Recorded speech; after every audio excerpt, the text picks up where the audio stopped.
So one thing's for sure, Ten Hag certainly can't be complaining about United not bringing his targets in. We've spent millions of pounds recreating as much of that old Ajax team as we possibly can. United weren't content with just Mazraoui, we had to go and get Ligt from Bayern Munich as well, and that double swoop is about to happen now. Two!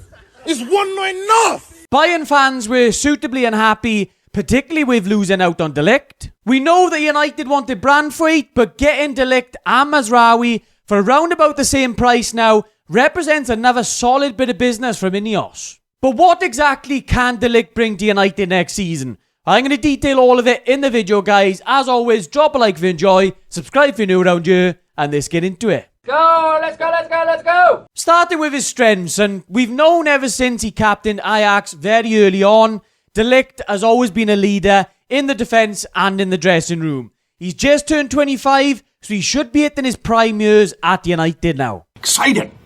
He struggled a little bit after leaving Ajax, but a lot of that can be down to just misprofiling when he was at Juventus and at Bayern, and a little bit of just bad luck with injuries as well, which I'll get on to a little bit more later on. Aerially, Ligt is an absolute monster. Physically, he's very, very imposing, not just due to his height, but also that very sturdy frame that he's got as well. The box defending is absolutely top, an area which obviously United now will be looking to replicate after Varane has left. And Ligt can also pop up with a goal or two as well, which he's shown throughout his career, something the United are also looking to improve on. Ligt can comfortably play at either right centre-back or left centre-back, so that versatility now is going to be something, again, similar with Mazraoui, that United looked at as a very big plus point to be bringing this guy in. He optimises that frame that he's got on the ground and in the channels as well. He's strong and very, very aggressive in all of his duels. However, it is clear that Ligt struggles sometimes against opponents that can manipulate the ball quickly. At times, he can be too aggressive with his opponents, sometimes utilising that momentum that he's got against him at times. That big physical frame does come with some drawbacks. It seemed like during his time at Ajax, Ligt was a little bit more agile. He had a little bit less bulk on that frame, so it just allowed him to turn a little bit quicker. And then in those 1v1 duels, he just tended to be a little bit more effective, I think. Him packing on this muscle now has definitely helped his box defending, but sometimes now that hinders him when he's obviously defending in wide channels. Can he get out there? When he does get out there, you're up against a quick winger. You need that agility, and he's lost that a little bit, I think, over the years. Fans love to say that Ligt will automatically help United improve that defensive line. I've talked a little bit about that in the video that I done recently when Euro arrived, but I don't think that Ligt necessarily directly helps that an awful lot.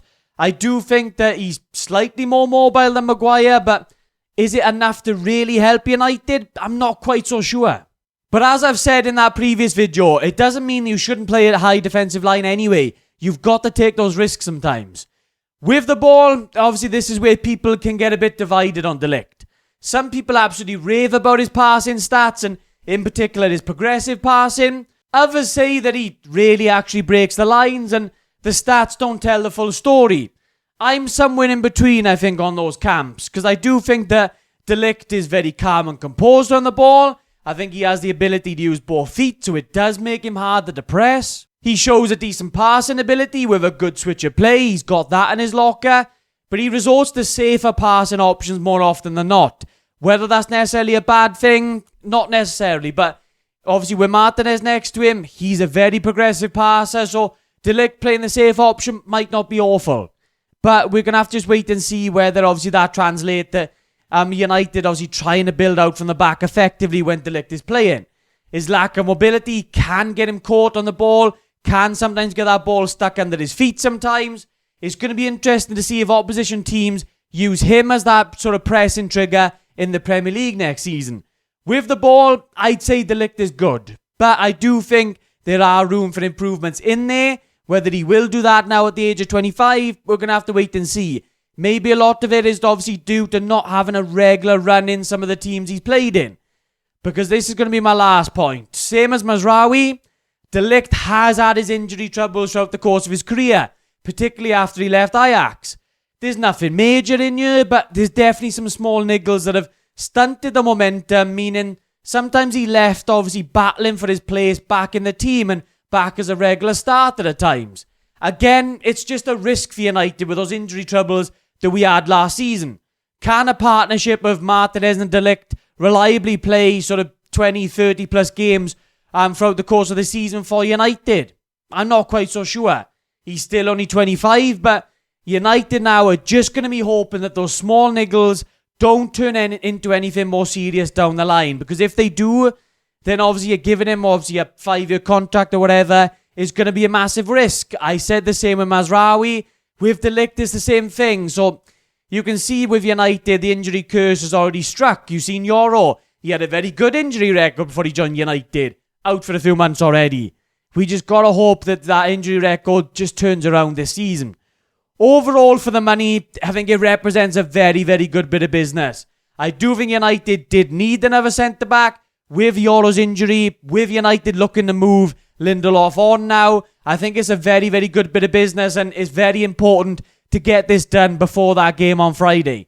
Whether he'll come in straight away, I'm not quite so sure. Think United might stick with Maguire next to Martinez for a couple of games, ease De Ligt in, and then he could well be United's main starting right centre-back next to Martinez this season. We're just going to have to wait and see. But with the Mazraoui one, it's a very good deal, but it doesn't come without its risks. But it's still a very good bit of business for United. As always, guys, stay tuned to Welsh Red TV for the latest on everything United. I'll catch you in the next one.